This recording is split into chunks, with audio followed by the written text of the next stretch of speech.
The days of relying solely on traditional help desks are fading. Online communities have become dynamic support systems where users solve problems collaboratively and more efficiently. In this fireside chat, leading community experts will demonstrate how online communities are revolutionizing support. Please allow me to call on this stage the moderator for this panel discussion, Nikhil Sharma, Director of Operations and Business Development, Grazitti Interactive. Nikhil has more than 17 years of global work experience in the IT engineering field. He has strong technical, business management, client servicing, and business strategy development skills. So here's Nikhil with our next fireside chat, Beyond the Help Desk, Online Communities as Support Powerhouse. Over to you, Nikhil. Thank you so much, Mahek. Wonderful to be here, and it's great to be part of Community Focus. And as we will discuss the evolving role of online communities in customer support. And in this session, we will try to explore how online communities can really transform the traditional support system into collaborative powerhouses, which has already been doing over years now. And to help to enlighten us with her valuable perspective, I'd like to invite on stage Cassie Perez. Cassie is a distinguished professional and a seasoned community manager at LinkedIn. With a decade of experience building inclusive communities, she is currently leading programs that amplify members' voices and foster meaningful connections. And we know how LinkedIn helps every one of all of us here. So thank you for being here, Cassie, and welcome. Thank you for having me. I'm excited to speak on this topic and hope to hear from folks in the chat what they think. Absolutely. Thank you so much, and really nice to see you. So can we begin, Cassie? You're all set? Yeah, let's do it. Perfect. So Cassie, in your experience, which you have worked upon in your career, you have taken immense experience in community landscape. Now you have seen brands moving forward. They leverage online communities to deliver effective support these days. So how do you think that these brands are doing that, and what are the key benefits and challenges associated with this shift from the legacy?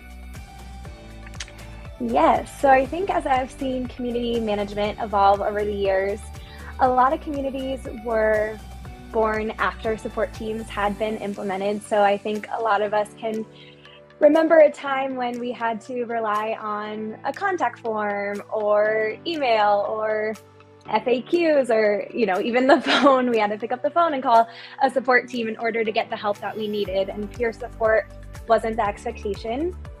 And then communities came along, maybe in the form of a forum. That was probably pretty clunky, pretty hard to really tell who was answering your question or why they were qualified. And, now we've gotten to the point where more advanced platforms and experts, that are community managers understanding, how can we really leverage community, leverage one another to work together to provide, this collaborative peer support, perhaps alleviate some workload of support teams and really just, foster more brand loyalty, efficiency, all that great stuff. When it comes to challenges, I think because of, how communities have been introduced, I think for me, one of the biggest challenges that I've experienced is understanding really how communities and support teams, if, the two exist still independently, like how they work together and who is owning what.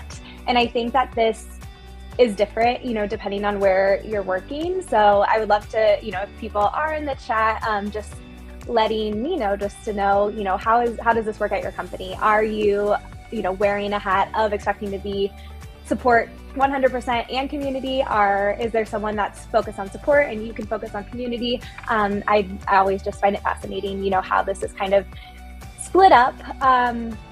But for me, I worked at really large companies like Yelp and LinkedIn and did some time at a startup, and it has been different at both. At Yelp and LinkedIn, we did have questions that were very support focus that we tried to keep to a certain support team. So this could be tricky things like billing questions, or at Yelp, I was really focused on growing the community of local users, but I also worked with business owners. So they might have questions about advertising, and that wasn't really in my realm. So it's like, how do you kind of like divide those lines and make sure that you're answering the right questions in the right ways?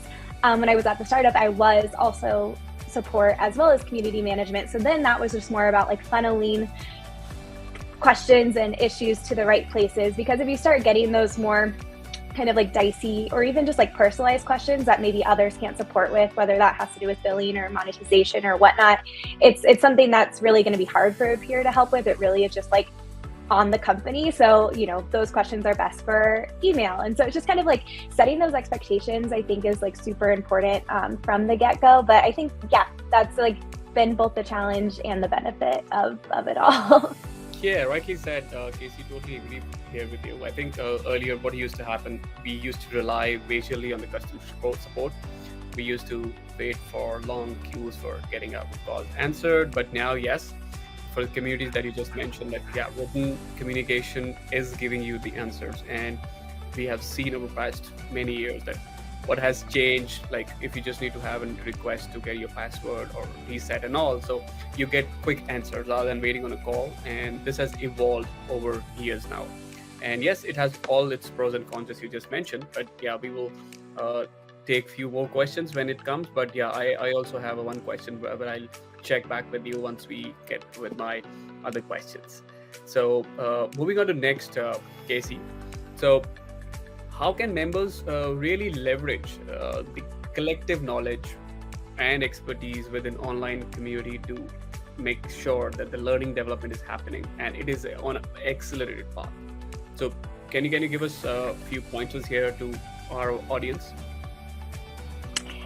Yes, so I think from a member perspective, I always believe that communities are what you make of it. There are folks that are going to jump in, be super engaged, take advantage of all the different support systems or avenues that are available to them within their community to accelerate their learning and development. If, someone's just a member and not really checking in or reading, the content being created or taking the video courses, attending events, whatever, your whole package kind of looks like, they're not gonna get that. But I think from a CM perspective, it's just really important that you're designing your community to align with the goals of your members. So if you're either maybe starting out at a community that already has an existing community or launching your own, it's just important to try to get a clear sense of what are your members looking for. So that could look like launching a survey, doing one-on-one interviews with, folks that are top players if you are kind of inheriting a community, and really just digging into that and creating, personas of the folks that you want to design your community around. And that's really going to help you make sure that you're giving them the experience that they're going to want to take advantage of, and therefore, accelerate their development. And besides that, I think, if you can keep your finger on the pulse of how they think things are going, become a reliable partner to them and partner with them. So like, for example, one community that I work on right now is focused on established leaders. So folks that are very far along in their career and wanting to connect with other, leaders of the same level and work on, everything from establishing a professional brand to growing their presence to even just growing in their career. And there was someone in our community that wanted to start a book club for, fellow leaders to collaborate and, exchange ideas on different topics. And that was a great idea. In terms of our role, we weren't going to take that on at the time. And so we just empowered them to go ahead and start it, letting them know, our best practices, as it relates to community management, how they should communicate with people, how often they should host this, how they can acquire interest, and so on and so forth. And really just kind of holding their hands to create this experience that's ultimately going to benefit other members in the community. It's going to help, us, because people are going to, want to keep coming back to the community, find value in it. So I think just being that kind of trust partner to some of those kind of top players in your community can also go a long way, and everyone's just kind of growing and excelling together. Right, great. I think you rightly said, and these days being member of a community and a valuable member to make that member part of community and make sure that the person is highly valued. It's the job of community managers to make sure that the person is being given the right leverage, he's being available, he can really or she can really make the community more knowledgeable. So that's the way, because I think now you have more of an, I would say, external customers to handle by community, which really helps all of us, and that's the support we look for from the members that we get on the community. Rightly said, Casey. Highly impressed with your answer. And one more question, quick one. Can you talk about the role of, as you just were mentioning, the moderators, the experts, how they can really, what are the key responsibilities to make sure that discussions are guided and it is more of an oriented, and it gives you a high quality support. So what role do the moderators play? Yes, so I think moderators, regardless of how advanced AI gets or anything like that, moderators are going to always be a super important player in facilitating those healthy conversations and making sure people are getting the support that they need.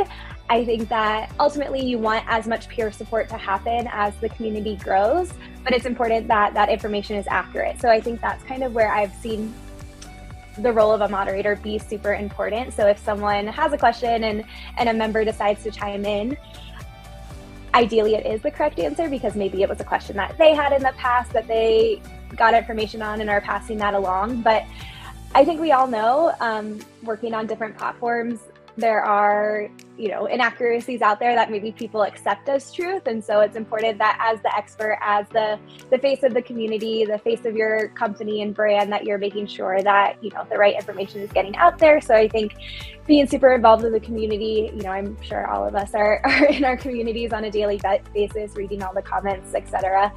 So I think that that's really important.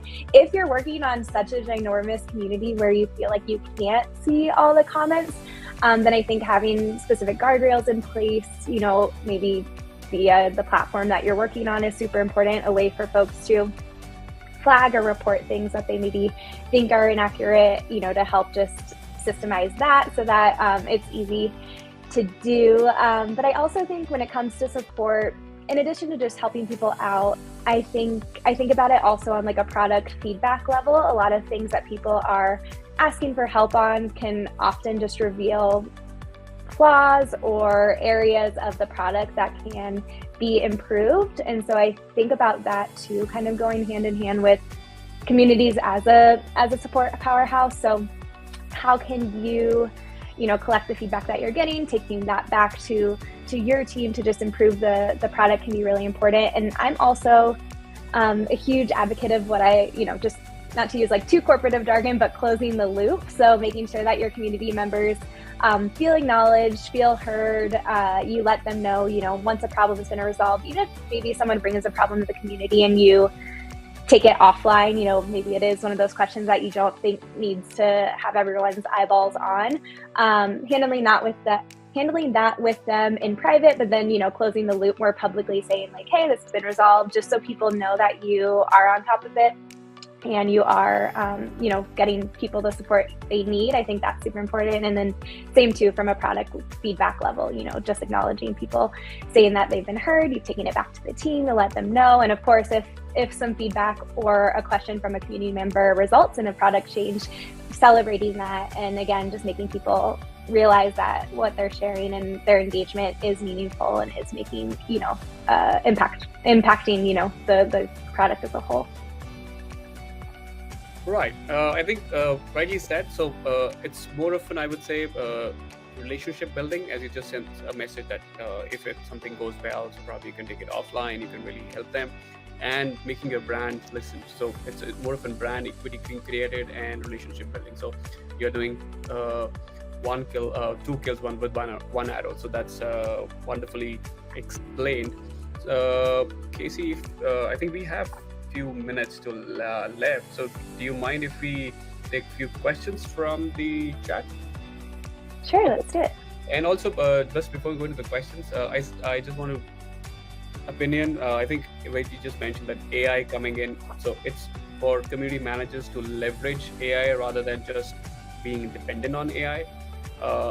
It's how we can really upgrade our skills using AI and make sure that this is rightly used, leveraged, rather than just making sure that AI tool is in the community, on the community, and just giving answers, analysis, and all. So, have you faced any current challenges with those? That how you want to just keep the community talks more humane rather than just more machine oriented? Yeah, that's a good question. I think when I know AI is a huge topic of the conference today, and everyone's talking about it. From my personal workflow, I'm definitely trying to figure out how to adopt it more. Just I think Richard touched on this earlier today, like just going at it from the angle of like what is taking up a lot of my time that I could potentially leverage AI for, and just like working at it from there. I think from a support perspective, you're starting to see more chatbots creep up, which I think could be really great, especially if it can help point to community resources that are being curated, by a community manager.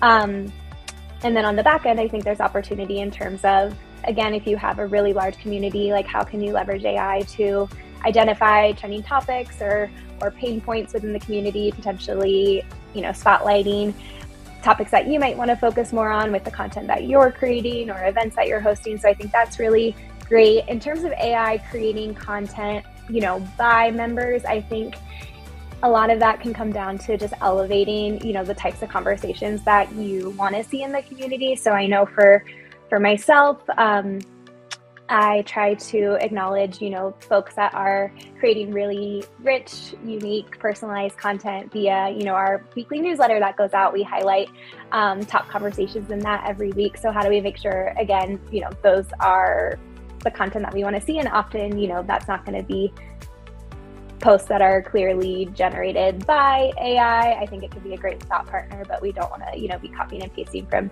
ChatGPT necessarily. So I think that is one thing that's top of mind, and just, continuing to push out best practices and also creating our own content that we want to hopefully inspire mimicry about. Yep, rightly said. I think the individualistic content and the uniqueness need to be kept on, rather than just relying on ChatGPT, AI tools, and LLMs to not to overpower the content that a human can create. That's rightly said, Casey. So moving on to the questions which are there in the chat box. So I think we already answered what are the key benefits of community-driven support compared to traditional help desk solutions, especially in terms of speed and knowledge depth. Any comments you want to add here? I think Christopher has answered, but yeah, go ahead, Casey. Oh, I want to see Christopher's answer, because that is always super helpful. Yeah, I mean, I think that those are all. I think what you mentioned here too, Susan, just in terms of knowledge depth, can be really important. Having a vast community, it just means more brains, more perspective, more ways of viewing things. And so, as a support team or as a company, you might have your documented responses for different questions, but to hear how other people, especially like for me, for instance, some of the communities I focus on have to do specifically with those that have LinkedIn Premium. And there are so many features to use, and sure, like working at LinkedIn, I may have an idea of like the best way to use that, but I'm not job seeking. So I'm not using, who viewed my profile in a certain way. I'm not using top applicant jobs in a certain way, but there are folks out there that are also in that same job seeking boat that are using these tools and able to add their own spin on things, letting them know in the real world, like how this is working for them right now. And I think that is just so valuable. So I would say that is a huge benefit. And yeah, in terms of speed, I mean, communities never sleep. Maybe your support team, is on for 10 hours a day. And so having people that are always there can be super important, especially if you run a global community and you don't have the benefit of maybe having people that reach all the different time zones. That can be super key. Yep, that's the benefit of community 24/7 availability, and you can really read on probably somebody or Pan Globe can really answer your queries. That's wonderfully explained. Other question from Shreya is what are some ways that advanced analytics can be used to improve community? Yes, analytics are there by identifying common issues, tracking engagement, or predicting future for the support needs. I think that you nailed that on the head. I think that especially like that identifying common issues like we talked about earlier, I think like not only is it identifying common issues and having, the answers for those, but how can you improve those on a wider scale as it relates to, are there workshops there you can do? Are there blog posts that you can write? Is there content that you can create that's going to help kind of alleviate those from coming up? And how can you track that over time to see if your efforts are paying off? So I think that that's super important. Predicting future support needs as well. I think one of the biggest benefits when it comes to analytics is the impact that you're able to show to leadership of how your community is helping maybe alleviate a support team's workload, or solving problems quicker, more efficiently, saving overhead. I know that that's a challenge community managers face all the time, is how are we showing our impact, and a lot of times leaders might not realize kind of this support piece. I know when I worked at a startup, I was talking to a leader in the org who had no idea what community management was. I had just started a community on Circle. They didn't really realize why we were having to pay for this community, what it was going to do. And so I basically had a slide that had like 4 quadrants of like how community was going to help the company. And one of them, was definitely support. We were working on HubSpot at the time, which was new to me because I hadn't, again, like kind of been focused on a support community, and just really like digging in there and seeing how I could track those tickets and seeing how I could label them based on the issues that we were solving for, really helped pay off in the long run, kind of just in report on the impact that we were having on that specific quadrant of the community equation. Right. Rightly said. I think that has changed. One question that I have always in my mind, but communities are taking over. Yes, they're collaborative. They want you to be more available, answers available on the go and everything. But there are a few. I think there are a few cons also associated. Like if somebody wants to have a direct human call, and that's the. I think probably over the years we will see an improvement there too, and this can really move into the next future where probably the videos coming up as an answer, or something moving on audios and all clips, which is happening on the videos. But we really want to see how this evolves. So taking one more question, I think we still have 3 minutes left to go. How can organizations tap into their collective knowledge of their communities to solve more complex issues quickly, and what strategies work best to encourage collaboration? Yep. Collaboration is the way to go, I think, and what to encourage. I think you could have more gamification sort of a thing where really people can really collaborate on the content. They can really work. But your thoughts, Cassie? Yeah, I mean, I think that in terms of collaboration, I think one way to tap into collective knowledge is to identify those experts within your communities, ideally like those that are intrinsically motivated to be supporting people, to be answering questions, to be starting conversations. I think by identifying who those people are and just finding a way to really empower them, maybe that is through like a formal ambassador program, or maybe it is just through, words of encouragement on the side. But I think that could be a great first step. And then from there, once you have kind of those experts or leaders in your community identified, what are they interested in doing? Can they host a workshop for you? Do they want to host, networking events? I think the best case scenario is they kind of like that leader book club I mentioned earlier. I've had people do that similarly for like entrepreneurs groups. They, realize that there's such great collective knowledge within the community. They decide they want to go and start, weekly office hour type events. And so I think that if you see any glimmer of that, really harnessing it, making sure that they know that you're there to help them out, that you can promote it in via whatever avenue you might have. I think that's, a great first step. Yep. Thank you so much, Cassie. I think that's loads of valuable information, insights that you've shared. And Cassie, thank you again. And then it's clear that online communities are here to support, and obviously they are ready to be collaborated. So thank you audience for listening to us, and back to Mehak. Thank you. Thank you, Nikhil. Thank you, Casey. So I'm sure that is what our audience was eyeing on, to all giving us all the right tips and tactics to make our communities more cutting edge. So next up is an insightful panel discussion titled AI Meets Community, Fueling Growth Through Smart Solutions. See you all there for our next panel discussion.